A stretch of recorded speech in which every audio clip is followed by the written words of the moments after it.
Salam Rahayu, semoga kita sehat selalu.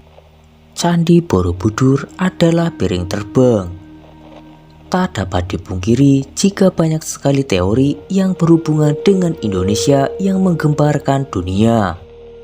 Bagaimana tidak, pasalnya mulai dari sejarah Atlantis yang hilang dan beberapa teori lainnya yang cukup mencengangkan. Oleh sebab itu, bukan hal yang aneh jika banyak peneliti yang datang ke Indonesia.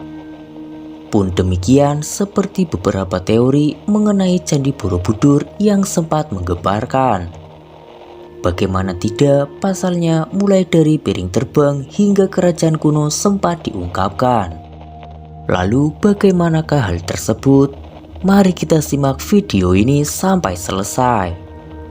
Percaya atau tidak, jika Candi Borobudur sebagai salah satu bangunan bersejarah di Indonesia, ternyata adalah salah satu pesawat terbang mirip piring terbang. Bagi sebagian orang mungkin terdengar aneh, namun hal itu tidak untuk Fahmi Basya, pria yang mencetuskan teori tersebut.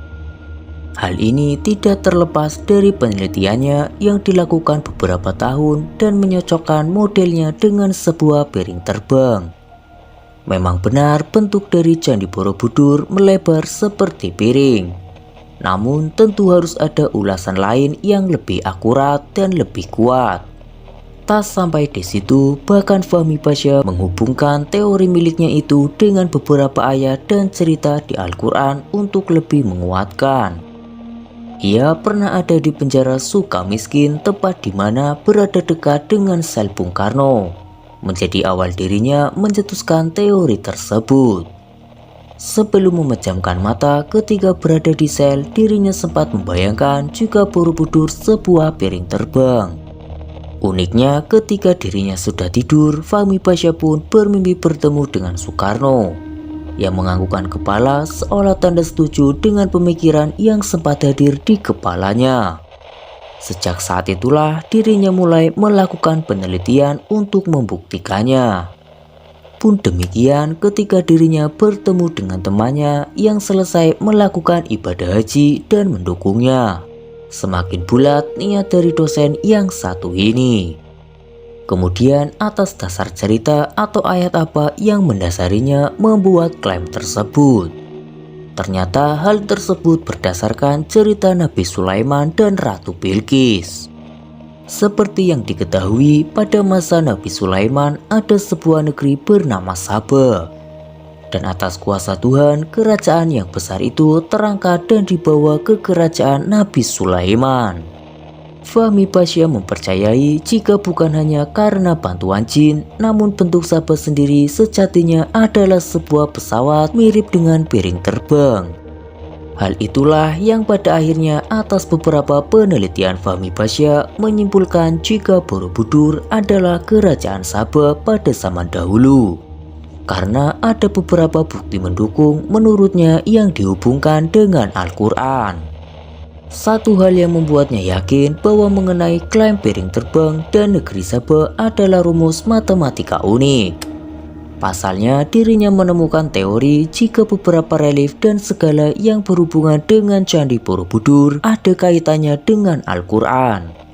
Semisal jumlah relief atau balok yang menyusun Candi Borobudur dihubungkan dengan salah satu ayat di dalam Al-Quran. Ada pula yang menghubungkan gambarnya dengan cerita Nabi dan riwayatnya. Alhasil terciptalah sebuah klaim yang menurut dirinya akan menjadi sebuah fakta baru dalam sejarah. Bahkan ada pula teorinya yang mengungkapkan adanya ruangan atau kunci khusus dalam Candi Borobudur, yang sejatinya berhubungan dengan Saba ataupun teori piring terbang. Terlepas dari benar atau tidaknya apa yang dikemukakan tersebut tentu masih belum bisa dipastikan. Karena kembali lagi semua masih hipotesa yang masing-masing harus ditelusuri lebih lanjut. Namun satu hal yang pasti adalah tidak boleh langsung menyalahkan sebelum mencari pembuktian. dari beberapa peninggalan purbakala dunia yang masih memiliki relief menggambarkan adanya penampakan piring terbang, ternyata Candi Borobudur adalah salah satunya. Tapi belum bisa dipastikan mengapa dibuat pola seperti itu. Apakah itu memang benda UFO yang dimaksud atau simbol lain? Beberapa ahli berpendapat bahwa piring terbang seperti itu bisa jadi simbol dari 7 permata kerajaan dalam kosmologi Buddhis. Akan tetapi masih belum ada bukti yang sah dari pernyataan ini. Nenek moyang kita pernah mengabadikan benda misterius itu di Candi Borobudur. Ada 2 benda aneh yang jelas tergambar dalam relief tersebut. Yang pertama tepat di atas kuda yang berbentuk seperti piring terbang. Sedangkan yang kedua berada di atas gajah. Gambar UFO yang tergambar semuanya dalam posisi melayang tanpa tiang penyangga ataupun tanpa tali penggantung. Kedua bentuk benda ini juga membuat ketakutan 2 hewan yang tergambar, yaitu kuda dan gajah. Keberadaan kuda dan juga gajah ini menunjukkan kedua hewan ini ada di lapangan yang luas. Karena bisa berlarian sehingga tidak mungkin 2 benda misterius ini menempel pada dinding bangunan.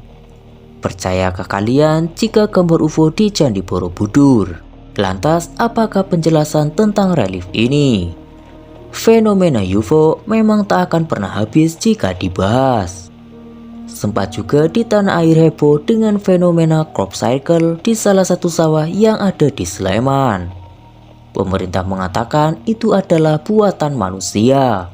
Namun beberapa kalangan menyebut bahwa itu adalah buatan makhluk yang bukan manusia. Lebih spesifik disebut buatan alien. Makhluk luar angkasa yang dilaporkan sering muncul di bumi dengan menggunakan pesawat canggih berbentuk piring terbang. Di Indonesia terdapat sebuah kelompok yang intens mengkaji UFO. Mereka menamakan kelompoknya Komunitas Beta UFO. Kata beta adalah singkatan dari benda terbang tak dikenal. Istilah ini digunakan untuk seluruh fenomena penampakan benda terbang yang tidak bisa diidentifikasi oleh pengamat dan tetap tidak teridentifikasi walaupun telah diselidiki. Istilah beta diperkenalkan oleh Ketua Lembaga Penerbangan dan Antariksa Nasional pada era 1960-an, yaitu R.J. Salutan untuk fenomena ini. Crop circle di Sleman, Yogyakarta, istilah lain yang digunakan adalah piring terbang. Dan pertama kali digunakan wartawan untuk menggambarkan benda terbang misterius yang dilihat oleh Kenneth Arnold, yaitu 9 objek terbang aneh dalam suatu formasi di atas Gunung Rainier, Pegunungan Cascade, Washington. Peristiwa itu terjadi pada tanggal 24 Juni 1947. Sejak saat itulah istilah piring terbang mempengaruhi imajinasi banyak orang. Istilah lain yang juga sempat diperkenalkan adalah BTBD atau benda terbang belum dikenal, yang dikemukakan oleh seorang akuntan publik dari Bandung yang bernama C.M. Tanadi, yang pada tahun 80-an banyak menerbitkan buku terjemahan tentang fenomena ini dan majalah yang bernama BTBD. Memang UFO menjadi fenomena yang tak pernah habis diperbincangkan. Di Indonesia terdapat banyak laporan mengenai penampakan UFO di berbagai daerah. Namun jika ditelaah lebih jauh, penampakan benda aneh di langit ini tercatat dalam banyak kesaksian masa silam, serta pada naskah-naskah kuno maupun pada relief bangunan kuno. Dalam naskah kuno India, Ramayana juga terdapat catatan tentang benda terbang aneh dan canggih tersebut. Demikian pula dalam catatan penulisan Romawi Julius Obsequens pada tahun 99 sebelum Masehi yang juga menyebut-nyebut benda terbang aneh dan tak dikenal. Bahkan ada juga catatan tentang pengalaman sahabat Nabi Muhammad SAW yang bernama Usaid bin Hudair yang melihat gumpalan awan menyerupai payung yang mengagumkan dan belum pernah terlihat olehnya sebelumnya. Awan tersebut terlihat sangat indah dihiasi dengan benda berkedip-kedip seperti lampu bergantungan. tergantung seperti lampu-lampu memenuhi ufuk dengan sinarnya yang terang. Akhirnya awan tersebut terbang lebih tinggi kemudian menghilang. Terdapat banyak kisah dan penampakan. Namun penampakan dalam relief di Candi Borobudur ini cukuplah menarik untuk menjadi gerbang untuk merambah ke pembahasan yang lebih detail. Itulah kisah dari Candi Borobudur yang adalah piring terbang. Bagaimana menurut Kamera Demi Masa? Jika Kamera Demi Masa memiliki pendapatnya tersendiri, tulis saja di kolom komentar. Sampai jumpa di kisah-kisah selanjutnya.